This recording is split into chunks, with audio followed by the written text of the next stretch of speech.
未来的移民政策 Any new amendment in the law will increase the contributions. 那不可以 DIY 吗？ Has to be authorized by the government of Malta. 马耳他是有一定的局限率的。 Malta certainly have a refusal. 马耳他的移民项目有哪些优势呢？ Malta was a British colony until the 1964. 孩子的孩子都可以世代沿袭。今天啊，我们非常的荣幸能够邀请到马耳他的移民律师丹尼尔走进华夏移民，来与我们分享关于移民马耳他您最关心的话题。那么我们请丹尼尔博士呢，先跟我们来做个自我介绍。 Thank you for having me. I'm Dr. Daniel Attard. I'm a lawyer based in Malta. I specialize in tax and immigration. We have helped many hundreds of families along the years to obtain their immigration status in Malta. Malta is an island in the middle of the Mediterranean, and since very old times, it has attracted high net worth individuals to its shores. We have worked with Huasha for many years now. I've helped a lot of clients to obtain their immigration status in Malta. Since they do very meticulous jobs, we cherish our relationship with them. 那今天呢，我们将深入的来探讨中国人最关心的移民马耳他的一些问题，希望呢可以让大家呢深入的了解马耳他和马耳他的移民政策。我们请 Daniel 律师呢来帮我们介绍一下律师在马耳他的移民业务中的作用。难道移民马耳他必须要使用律师吗？难道不可以 DIY 吗？可以自己找律师来提供马耳他的移民服务吗？ Like the immigration agency in China, the law firm plays a very crucial role in Malta. Basically, every law firm in this business has to be authorized by the government of Malta, and there's a specialized license for this business. We, as authorized agents of the government, process the application. We assist agents like Huasha to complete the application process.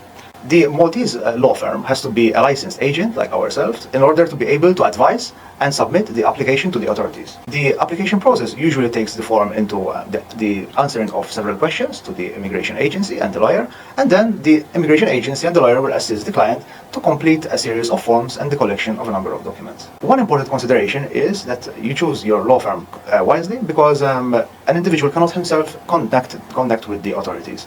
The application has to be submitted by a licensed individual in collaboration with Chinese resident agents.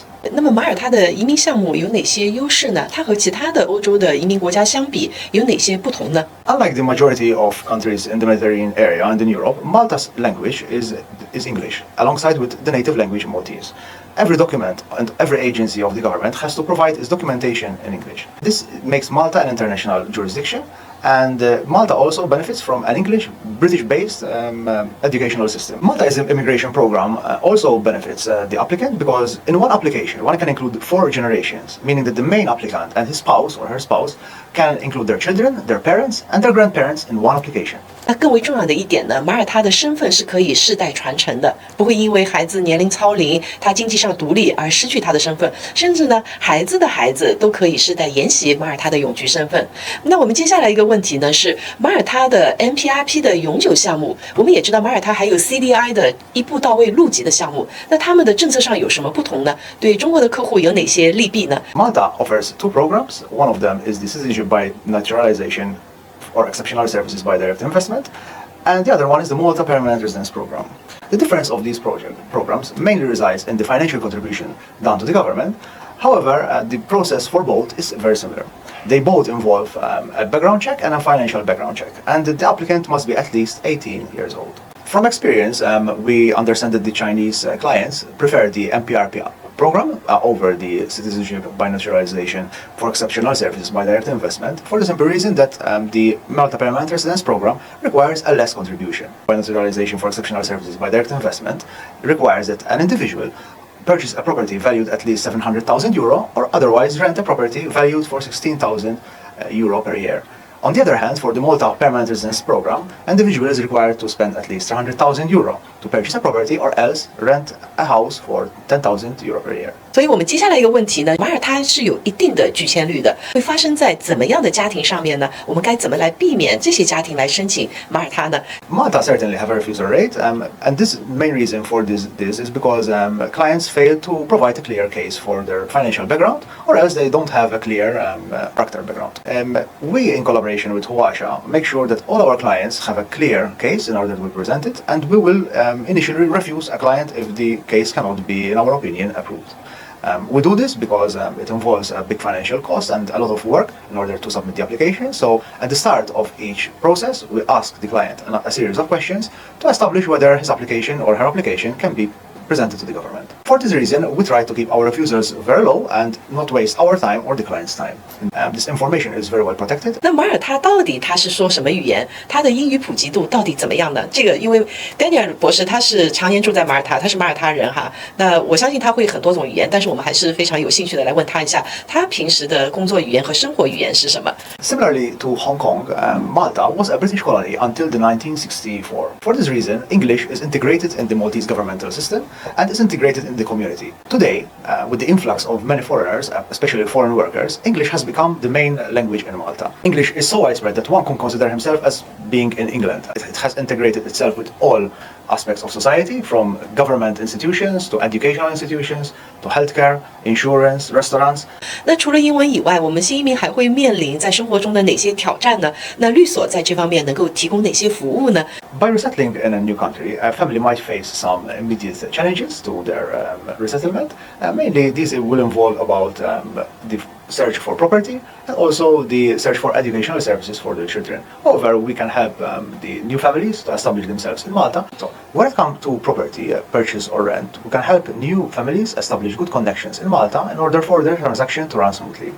On the other hand, when it comes to schools, we can also provide the service of suggesting and assisting the application to a school. 在马耳他作为我们中国新移民来说，能够有哪些工作机会呢？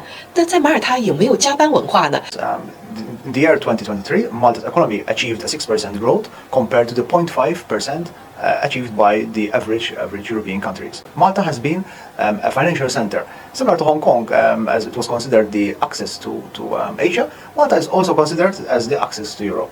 Relatively low tax in order to access the European common market. So these policies have attracted many companies to Malta, and so Maltese economy always faces the shortage of new employees. 所以呢，这也使得很多的欧洲公司它把马耳他作为一个离岸公司，同时呢，也创造了很多的就业机会。马耳他呢，是很多新移民到那边以后呢，会来购买马耳他的住宅房地产。那么它的房产的价格到底怎么样呢？如果客户要在一个交通方便、商业设施配套完善的地方去购买一个2居室的公寓，它需要多少预算呢？那如果租赁这样的房产又需要多少钱呢？ However, if one chooses to buy a property or rent a property in a very well situated area, location, one might expect to spend in the region around 450,000 euro to €500,000 for a 2 or 3 bedroom apartment, and they might expect to spend around 15 to 16,000 euro in rental payment per year. Or they can even choose to pay a less price if they choose to buy or rent a property not in the center. 那最后我们有一个问题呢，因为这几年来这个欧洲的政策是一变再变，所以呢，我们也很关心马耳他未来的移民政策，政府会怎么来改变？它的发展的趋势是怎么样？会不会更加严格呢？ Since Malta's independence in 1964, Malta has always had an immigration program. Malta's government has issued a number of incentives to attract individuals and families to move to the shores along the years. The Maltese government has always applied the principle of the rights preserved, even if there is a change of law for a few years. However, we expect that in the future there will be slight changes to the program, like it has happened in the past. However, one can be assured that if an individual submits his application with the current rules, his rights under the current rules will be preserved. For the future, we expect that any new amendment in the law will increase the contributions given to the government. 非常感谢丹尼尔博士今天来做客燕姐谈移民的这个直播间，来给我们做这么一个访谈，谢谢大家。